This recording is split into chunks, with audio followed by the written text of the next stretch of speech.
Total vacancy को भरा करके झारखंड सरकार जो है 12.10 करोड़ रुपया पैसा अर्जित कर ली है। मैंने स्टूडेंट गरीब छात्र बच्चा का जो आलू कोड़ के प्याज कोड़ के जिसका माँ लेबर को लेकर के दिया है पैसा, वो फॉर्म भर के सरकार रख ली है। अब वो पैसा को जब पता नहीं अब कहाँ खर्चा कर रही है सरकार, उसका कोई हिसाब नहीं, नियोजन नीति कैंसिल हो गया तो सब वैकेंसी कैंसिल हो गया। तो क्या एक गरीब का दर्द को आप किस तरह से देख सकते हैं? अमेरिका या ब्रिटेन फ्रांस में ऐसा होता है, अम्ब्रेला कानून होता है। तो एक अम्ब्रेला वैकेंसी हम लोग निकालेंगे, उसमें क्या करेंगे कि 5 लाख सीटों को एक साथ भरने के लिए हम लोग आवेदन करेंगे, और जो ज़्यादा अंक वाले जो स्टूडेंट होंगे तो उनको ऑफिसर रैंक का जो है जेपीएससी लेवल का उनको वहाँ पर सेलेक्ट कर दिया जाएगा। उसके बाद बेरोजगारी का फौज खड़ा करने का सारा जिम्मेवार जो है, ये चाहे बीजेपी हो, आजसू हो या जेएमएम हो या कांग्रेस हो, सभी पार्टी ने झारखंड में बारी बारी से शासन किया है, लेकिन शासन कम शोषण ज़्यादा किया है।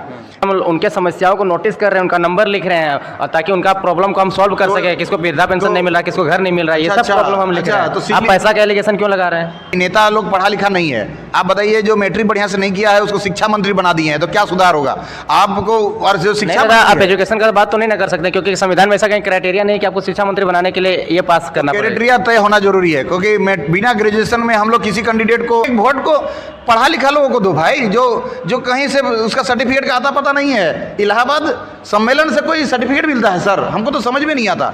तो ये बहुत दुर्भाग्य है। तो वोट देना है अच्छे लोगों को जानबूझ के, क्योंकि आपका वोट जो है अनमोल है, और जो पैसा या लालच देगा उसे वोट तो बिल्कुल नहीं देना है। ये अनुच्छेद 16(4) में भी कहा गया है कि राज्य सरकार के पास इतना पावर है कि वो अपने राज्यों के हित के लिए, उनके लिए 3rd ग्रेड 4th ग्रेड के जॉब में वो उसे प्राथमिकता दे सकती है। लेकिन इन्होंने ऐसा नहीं किया, सिर्फ पाला को उधर भेज दिया था केंद्र सरकार के। ऐसा क्यों बोल रहे हैं? वो तो बोलते हैं कि जब हम ये करते हैं या नीति बना के भेजते हैं, नियम बना के भेजते हैं, तो यूपी बिहार वाले लोगों का पेट में दर्द होने लगता है और चीज़ों को असंवैधानिक बोल देते हैं। कल परसों देखें उनका सभा था यहाँ पे दुलमी बाजार में भी, तो वो सभा को संबोधित करते हुए बोल रहे थे कि जब हम नियोजन नीति बनाएं तो हर एक चीज़ को असंवैधानिक बना दिया गया है। वो बोल रहे थे कि कर्नाटक में भी यही नियम से बनाया गया है और वहाँ पे वो चीज़ एक्सेप्ट हो गया है, लेकिन जब झारखंड का बात आता है तो यहाँ पे रिजेक्ट कर दिया जाता है। तो वो बोलते हैं कि वो केंद्र के बारे में सारा अपना फ्रस्ट्रेशन झाड़ देते हैं। किस रूप से देखते हैं? वो कर्नाटक के इनका ढकोसला है, ढोंगी है। मुख्यमंत्री हेमंत सोरेन बेवकूफ़ तो खुद है ही, हम झारखंडियों को बेवकूफ़ बना रहे हैं। वो आंध्र प्रदेश के तर्ज पे क्यों नहीं बना रहे हैं? वो छत्तीसगढ़ के तर्ज में क्यों नहीं बना रहे हैं? वो और छोड़िए, ये बिहार के तर्ज पर भी तो ये नियोजन नीति बना सकते थे, लेकिन नहीं बनाएंगे।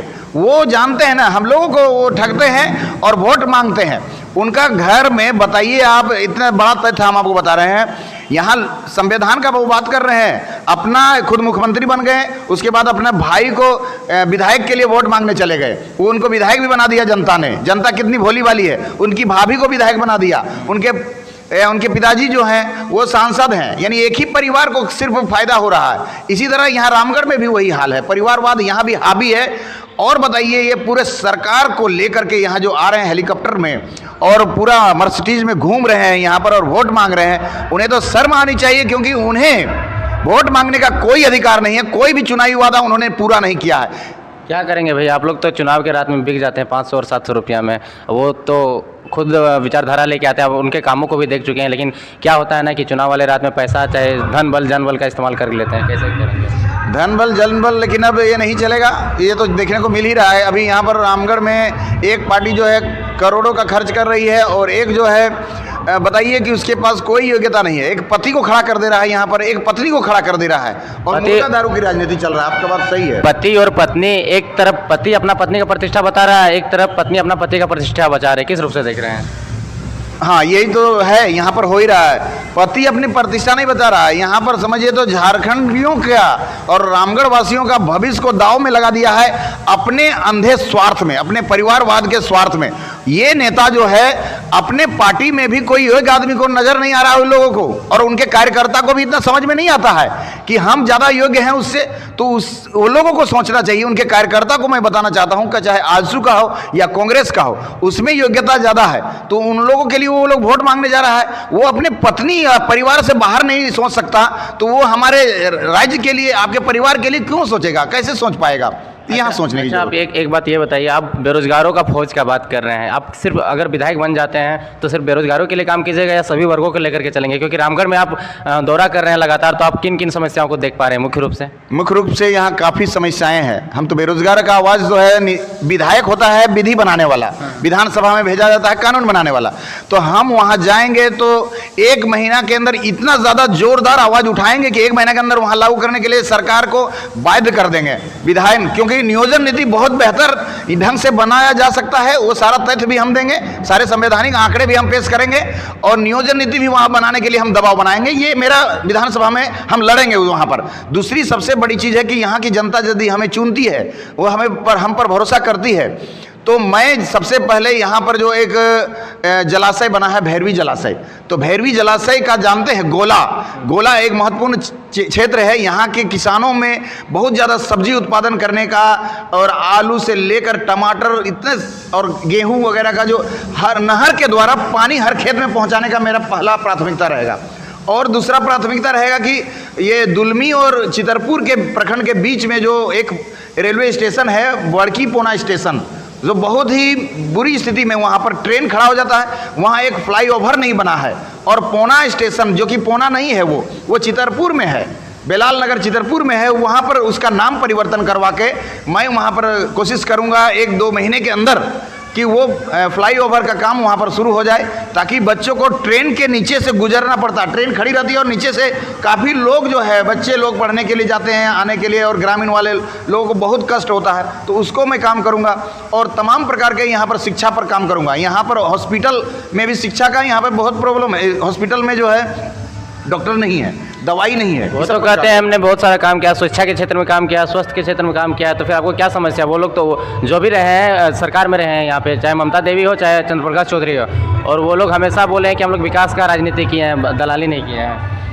विकास का राजनीति करते तो पूरे सरकार का फौज खड़ा करने का कोई ज़रूरत नहीं था। 40-40 स्टार प्रचारक लाने का कोई ज़रूरत नहीं था। जो विकास करेगा तो उसको तो ऐसे ही लोग दिलो जान से उसको वोट देके जिता देगा।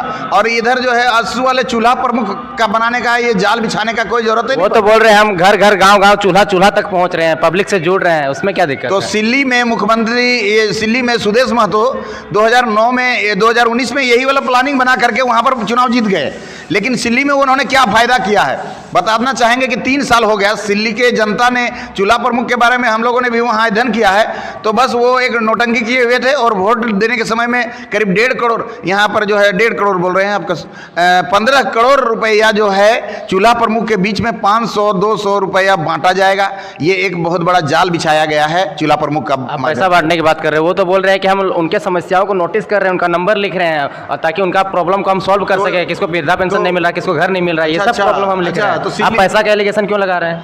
यही चीज़ का बताइए, आचार संहिता लागू है, उस समय चूल्हा प्रमुख का ही आपको ये आचार संहिता का खुला उल्लंघन है। और ये लोग जो है हमारे साथ मजाक कर रहे हैं। हमारे वोट को, हमारे ईमान को, हमारे अनमोल रत्न जैसा वोट है, लोकतंत्र का जो हथियार है, उसको खरीदने का प्रयास हो रहा है। हम तो जनता से यही कहेंगे कि जानते हैं इस महंगाई के दौर में एक बीमारी मुर्गी का भी दाम जो है 500 से ज़्यादा होता है। तो आपको 500 या 200 रुपये का प्रलोभन देगा तो समझ लीजिए कि आपका वोट खरीदना चाह रहा है और आपको ज़िंदगी में अंधकार की ओर रखने का प्रयास किया जा रहा है। अच्छा, आप ये बताइए, आप लोग उस पर पैसा फेंकने का आरोप लगा रहे हैं, तो आप लोग पढ़े लिखे शिक्षित युवा बेरोजगार हैं, आप लोग गांव-गांव जाके लोगों को जागरूक क्यों नहीं कर रहे हैं कि ये पैसा वाला राजनीति नहीं होना चाहिए? बिल्कुल हम जागरूक कर रहे हैं। जहाँ भी हम स्पीच दे रहे हैं तो बता रहे हैं कि ये परिवारवाद, पति पत्नी नहीं चलतो। जैसे यहाँ झारखंड में एगो हमने चलो ना खतियान आंदोलनकारी, भाषा आंदोलनकारी हमने लगे कि बाहरी भाषा नहीं चलतो, तो ऐटा खातिर हमने और सबका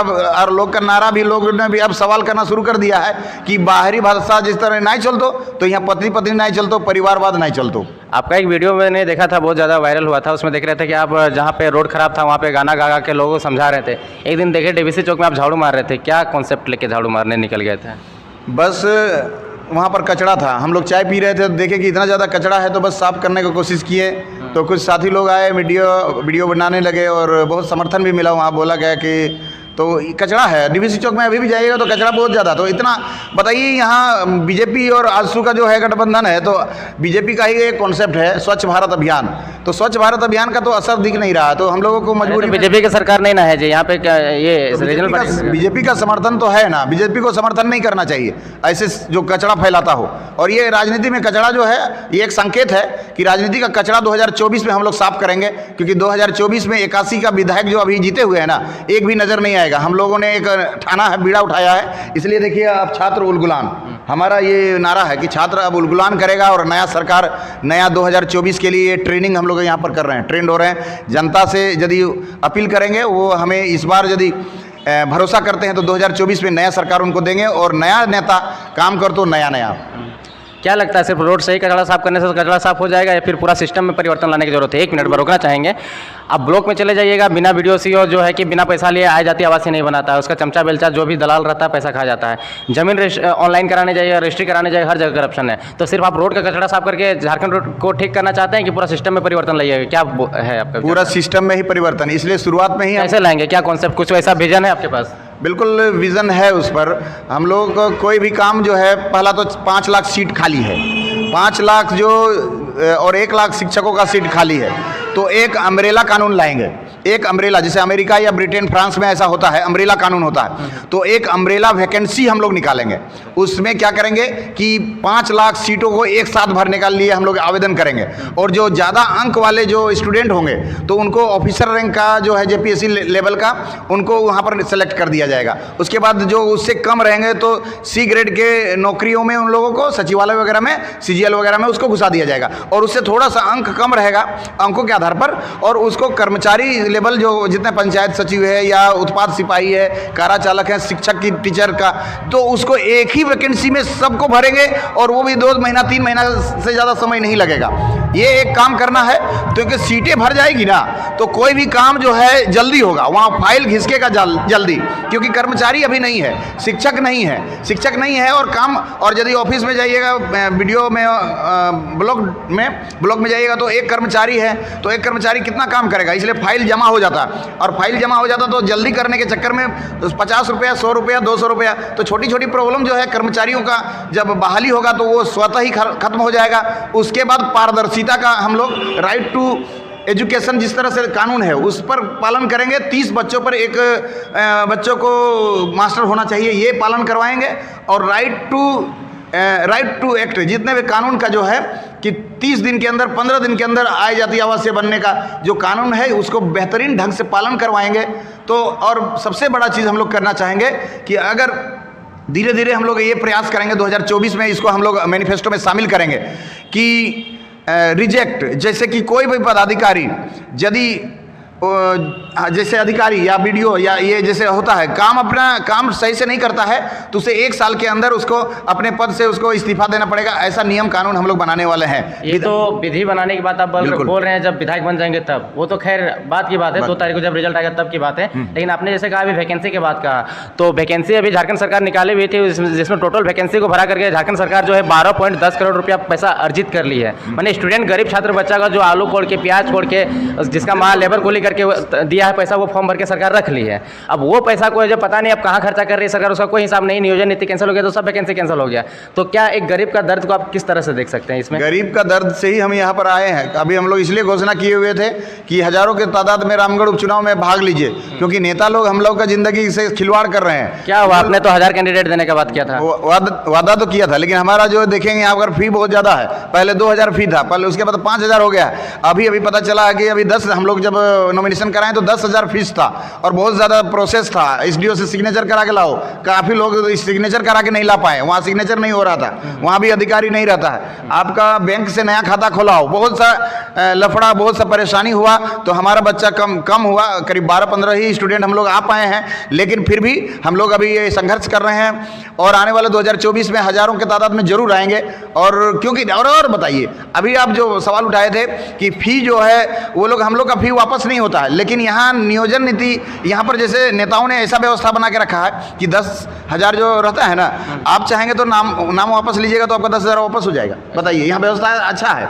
यहाँ यदि आपका नॉमिनेशन भी रद्द हो जाएगा तो पैसा आपका वापस आ जाएगा। नेता लोग ने अपना अच्छा व्यवस्था किया है। आप बताइए और एक चीज़, वो लोग कितना व्यवस्था किया है। और जेपीएससी जेएसएससी 5 साल से यहाँ एग्जाम नहीं हुई है, लेकिन वो लोग का क्या है, 27 को देखिए नेताओं ने कितना अच्छा, और निर्वाचन आयोग कितनी मुस्तैदी से काम कर रही है। 27 तारीख को इलेक्शन है और 2 दिन के बाद ही 2 मार्च को आपका क्या बोल रहे हैं, रिजल्ट आ जाएगा। मतलब 1 महीना में टोटल प्रोसेस कंप्लीट है। लेकिन जेएसएससी 2014 में निकला, आज 2023 चल रहा है, 3 बार रद्द हुआ है। 3 बार रद्द हो गया। 10-12 साल 15 साल में एक एग्जाम नहीं कंडक्ट करा पा रहा है। इसके पीछे कहीं ना कहीं एक बड़ा राजनीति है, साजिश बहुत है। बड़ा यहाँ पर पंचवर्षीय योजना बना के रखा गया है। और हम तो कहेंगे कि यहाँ पर बाहरी राज अभी भी कायम है। झारखंड में जो है बाहरी ब्यूरोक्रेट जो है ना हावी है। ये नेता लोग पढ़ा लिखा नहीं है। आप बताइए, जो मैट्रिक बढ़िया से नहीं किया है उसको शिक्षा मंत्री बना दिए हैं, तो क्या सुधार होगा आपको? और जो शिक्षा आप एजुकेशन का बात तो नहीं ना कर सकते, क्योंकि संविधान में ऐसा कहीं क्राइटेरिया नहीं कि आपको शिक्षा मंत्री बनाने के लिए ये पास करना पड़ेगा। क्राइटेरिया तय होना जरूरी है, क्योंकि बिना ग्रेजुएशन में हम लोग किसी कैंडिडेट को, अभी 2024 में हम लोग जो कैंडिडेट देंगे तो पढ़ा लिखा रहेगा, सब ग्रेजुएशन से ऊपर रहेगा, तभी वो समझ सकता है समस्या को। 2024 में आप लोग किस ओर जा रहे हैं? नया उलगुलान की ओर जा रहे हैं। नया सरकार बनेगा, नया युवाओं का सरकार बनेगा। हम लोगों का एक टीम बना रहा है, धीरे धीरे हम लोग संगठन भी फैला रहे हैं। और ये यहाँ पर से हम लोग रामगढ़ से अभी ट्रेनिंग ले रहे हैं। और हो सकता है कि हमारा रामगढ़ के वासी का आशीर्वाद रहा, जनता का, यदि जो हम मतदान हमें किया, तो हम लोग यहाँ पर से भी शुरुआत करेंगे। आप रामगढ़ से विधानसभा चुनाव लड़ रहे हैं, रामगढ़ के वासियों को क्या संदेश देना चाहेंगे? रामगढ़ वासी से ही कहेंगे कि आपको सूझबूझ कर, आप समझदार हैं, आप अच्छे लोगों को चुनिए, पढ़ा लिखा हो, जो कानून बना सकता हो, जो बोलना भी नहीं आता, सड़क बिजली पानी बढ़िया से देख देख के जो पढ़ता हो, उसको वोट दीजिएगा तो आपका वोट बर्बाद होगा। और आपका जिसका पास 18 केस है, उसको वोट दीजिएगा तो आपका पूरी तरह से बर्बादे हो जाएगा वोटवा। कहा कि जान लीजिए यहाँ पर